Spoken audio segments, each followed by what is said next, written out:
जी। का हो? सुनो तनी। अरे सुनत बाड़ी तो अब सुनावा। हमारे एगो बात कान खोल के सुन ले। का कहती रे? बात ई है हमसे अभी सब ना होई। काहे न होई? तू का करे आयल हो? तहार इतना लंबा चौड़ा परिवार बा, हमसे खाना पीना ना बने। तो जब तोहार बाबूजी आलन शादी करे तो उनके ना दिखाई पड़ल कि हमार लंबा परिवार है कि छोटा? तो बाबूजी ने देखले रहे, हम थोड़ी देखले रहे। खाना तो बनवही के पड़ी। हाँ तो सुन ली हमार बात। बताई। गोबर पाथब न बेच गाय भैंस रजऊ। गोबर पाथब न बेच गाय भैंस रजऊ। फार्म भर के ले या बचूल्हा गैस रजऊ।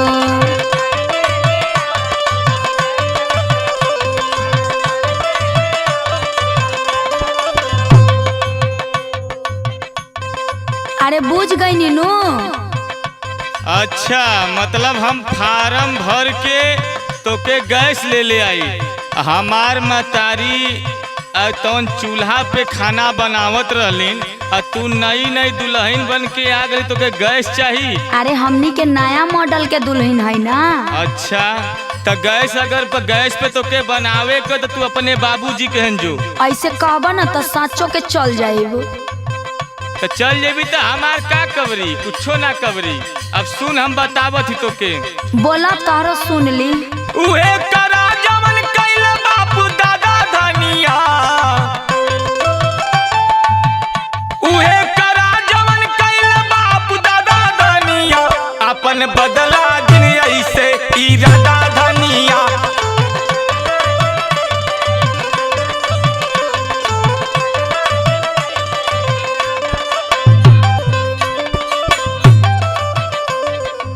रउआ हमार बात एगो कान खोल के सुन ली।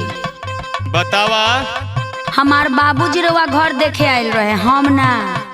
अच्छा, ये बात सही कहत हो बकुम। ये बतावा कि अगर हमारे घरे रहबू तो काम तोके करे के होई, गैया भैंस के कोर पानी लगवही के होई। अरे नैहर में तो ये सब हम नानू कैले रही। तो ना कैले रहलू तो का तोके गैस सिलेंडर लिया दे? खाना बनावे के खाली गैस पे खाना बना के मजा मरबू? अरे हम अपना घरे तो खाली गैसे पर बनावत रहनी, कबो चूल्हे पर ना बने। अच्छा, तो बात सुनो हमार। सुनावा। घरबा में तोहरे एक लेहड़ा परानी।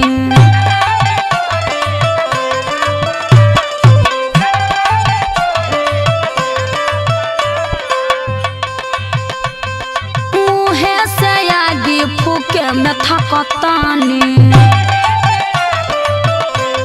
अरे कुछ तो प्रॉब्लम समझा।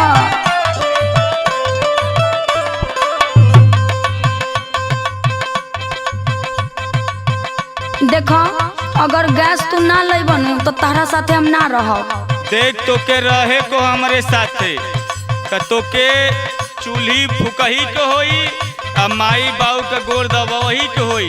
अरे हमके पहले मालूम रहित नु कि इतना लंबा चौड़ा परिवार बा तो कबो न बियाह करती। जब फोटैया गयल रहल तो अपने बाऊ से पूछलू ना है कि कितना लंबा खानदान हो? अरे उ तो तहरा पर नु लोभा गइल रही। अच्छा, सकलिया पे मर गई। हाँ तो सुन ले। सुनावा। घरबा में तोहरे एक लेहड़ा परानी। मुहे से आगी फूके में थकतानी। सुत के ननदी खटिया पे करे ऐसा रजबू। सुत के ननदी खटिया पे करे ऐसा रजबू। फार्म भर के ले या बचूल्हा गैस रजबू।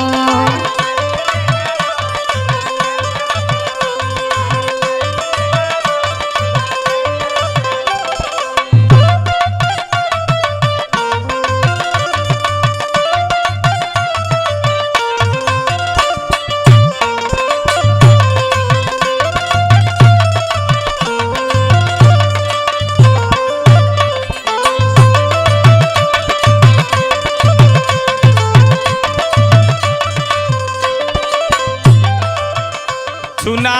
हाँ बोली। अबही हम घरे का मालिक ना है। अच्छा। अबही हमार बाऊ और माई हमन।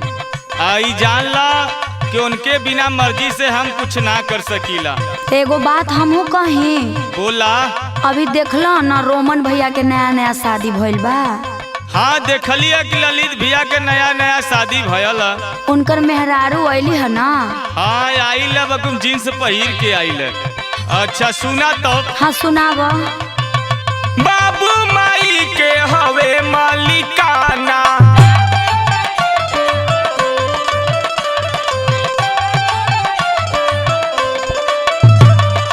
चूल्हा पे चल के बनावा तू खाना।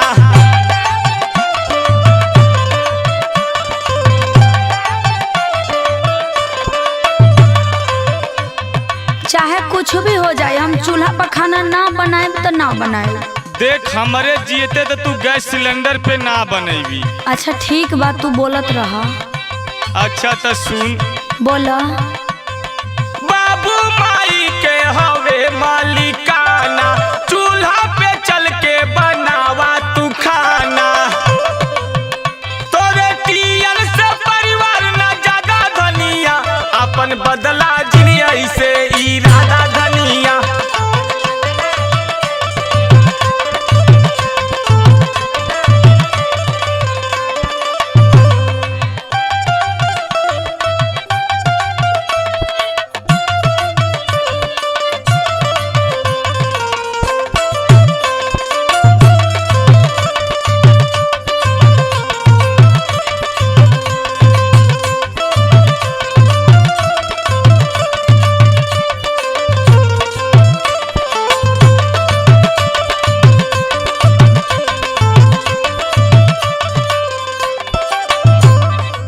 हाँ तो हमरो बतिया सुन लीजिए। सुनावा। अब तहरे परिवार के संगे हम ना रहब। काहे न रहबू? काहे कि हमसे इतना लोग के खाना ना बनी। अच्छा खाना न बनी तो का बैठ के 1.5 किलो खाईबू? हाँ तो हमार बात सुनी।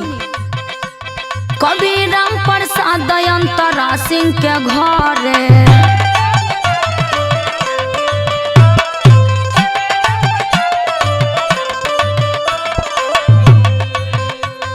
मुन्ना खेसारी गय सरोज जरे।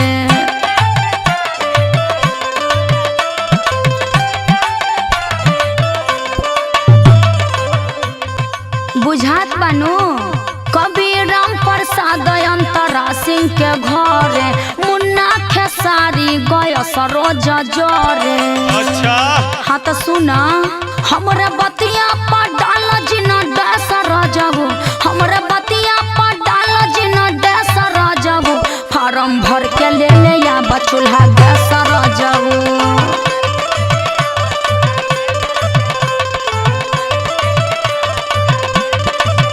अपन बदला जिनिया से इरादा धनिया। फार्म भर के ले या बचूल्हा गैसर जबू। अपन बदला जिनिया से इरादा धनिया। फार्म भर के ले या बचूल्हा गैसर जबू। समझ गइल ना। अब चूल्ही चौका पर हमसे खाना उना ना बनी। जब हरियर का सोटा पड़ी ना तब बनवही के पड़ी। अच्छा देख ले अब तहार सोटा। चला तो देखी ले हम देखबे करब।